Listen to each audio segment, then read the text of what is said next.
ಅಲ್ಲ ಕಣ ಮಗ, ನೋಡಿದವರೆಲ್ಲ ಮದುವೆ ಆಗ್ತಾವ್ರೆ, ನಿಂದ ಯಾವಾಗ್ಲೂ ಮದುವೆ? ಮದ್ವೆಗಿದ್ದಲ್ಲ ಆಗಲ್ಲ ಮಗ, ಸಿಂಗಲ್ ಲೈಫ್ ಎಂಜಾಯ್ ಮಾಡ್ಕೊಂಡು ಖುಷಿಯಾಗಿದ್ದೀನಿ, ಅಷ್ಟು ಸಾಕು. 1 year later. ಮಗ ತಗೊಳ ಪತ್ರಿಕೆ, ಮುಂದಿನ ತಿಂಗಳು ನನ್ ಮದ್ವೆ, ತಪ್ಪದೆ ಬರ್ಬೇಕು ಕಣಪ್ಪ. ಮುಂದಿನ ತಿಂಗಳ? ಅಲ್ಲ ಕಣ, ನನ್ ಮದ್ವೆನೇ ಆಗಲ್ಲ, ನಾನ್ ಸಿಂಗಲ್ ಐತೆ ಸಾಕು, ಎಂಜಾಯ್ ಮಾಡ್ಕೊಂಡು ಆರಾಮಾಗಿದ್ದೀನಿ ಅಂತಿದ್ದೆ, ಈಗೇನ್ ಸಡನ್ ಆಗಿ ಈ ರೀತಿ ಬದಲಾವಣೆ?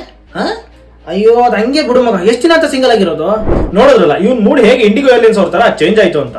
ಇಂಡಿಗೋ ಏರ್ಲೈನ್ಸ್ ಅವ್ರಿಗೂ ಇದಕ್ಕೂ ಏನ್ ಸಂಬಂಧ ಅಂತ ಯೋಚನೆ ಮಾಡ್ತಿದ್ರಾ? ಹೇಳ್ತೀನಿ ನೋಡಿ. ಯಾಕಂದ್ರೆ 2020 ತನಕ ಇಂಡಿಗೋ ಏರ್ಲೈನ್ಸ್ ಅವರು ಬಿಸ್ನೆಸ್ ಕ್ಲಾಸ್ ನ ಲಾಂಚ್ ಮಾಡಲ್ಲ ಅಂತಿದ್ರು. ಆದ್ರೆ ನವೆಂಬರ್ 2024 ನಂತರ ಇಂಡಿಗೋ ಏರ್ಲೈನ್ಸ್ ಅವರು ಬಿಸ್ನೆಸ್ ಕ್ಲಾಸ್ ಸರ್ವಿಸ್ ನ ಲಾಂಚ್ ಮಾಡಿದ್ದಾರೆ. ವಿಸ್ತಾರ ಅವ್ರ ಜೊತೆ ಮರ್ಜ್ ಆದ ನಂತರ ಏರ್ ಇಂಡಿಯಾ ಎಕಾನಮಿ ಹಾಗೂ ಪ್ರೀಮಿಯಂ ಬಿಸ್ನೆಸ್ ಕ್ಲಾಸ್ ಸರ್ವಿಸ್ ನ ನೀಡುವ ಇಂಡಿಯಾದ ಏಕೈಕ ಫುಲ್ ಸರ್ವಿಸ್ ಏರ್ಲೈನ್ ಆಗುತ್ತೆ. ಈ ರೀಸನ್ ಇಂದ ದೊಡ್ಡ ಬಿಸ್ನೆಸ್ ಮ್ಯಾನ್ ಗಳು ಹಾಗೂ ಕಾರ್ಪೊರೇಟ್ ಬಿಗ್ ಶಾಟ್ಸ್ ಅವರು ಏರ್ ಇಂಡಿಯಾನ ಪ್ರಿಫರ್ ಮಾಡಬಹುದು.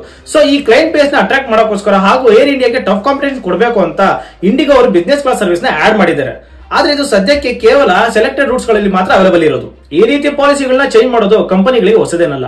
Policy Bazaar digital focused company ಆಗಿದ್ದು ಇವಾಗ ತನ್ನ ರೀಚ್ ನ ಎಕ್ಸ್ಪೆನ್ಷನ್ ಗೆ ಆಫ್ಲೈನ್ ಸ್ಟೋರ್ ಕೂಡ ಓಪನ್ ಮಾಡ್ತಾ ಇದೆ. ಆದ್ರೆ ಏರ್ಲೈನ್ ಗಳ ಬಗ್ಗೆ ಮಾತಾಡೋದಾದ್ರೆ ಪ್ರೀಮಿಯಂ ಸೇವೆಗಳನ್ನು ನೀಡುವವರು ಉತ್ತಮ ದಾಖಲೆಗಳನ್ನು ಹೊಂದಿಲ್ಲ. ಸೊ ಇಂಡಿಗೋಗೆ ಹೆಂಗೆ ಟರ್ನ್ ಔಟ್ ಆಗುತ್ತೆ ಅಂತ ನಾವು ಕಾದು ನೋಡಬೇಕಾಗಿದೆ. ಹಾಗೆ ನಿಮ್ಮ ಫೇವರಿಟ್ ಏರ್ಲೈನ್ ಯಾವುದು ಅಂತ ನಮಗೆ ಕಮೆಂಟ್ ಅಲ್ಲಿ ತಿಳಿಸಿ. ಇದೇ ರೀತಿ ಹೆಚ್ಚು ಇನ್ಫಾರ್ಮೇಟಿವ್ ವಿಡಿಯೋಸ್ಗಾಗಿ ನಮ್ಮ ಗ್ರೋ ಕನ್ನಡನ ಫಾಲೋ ಮಾಡಿ.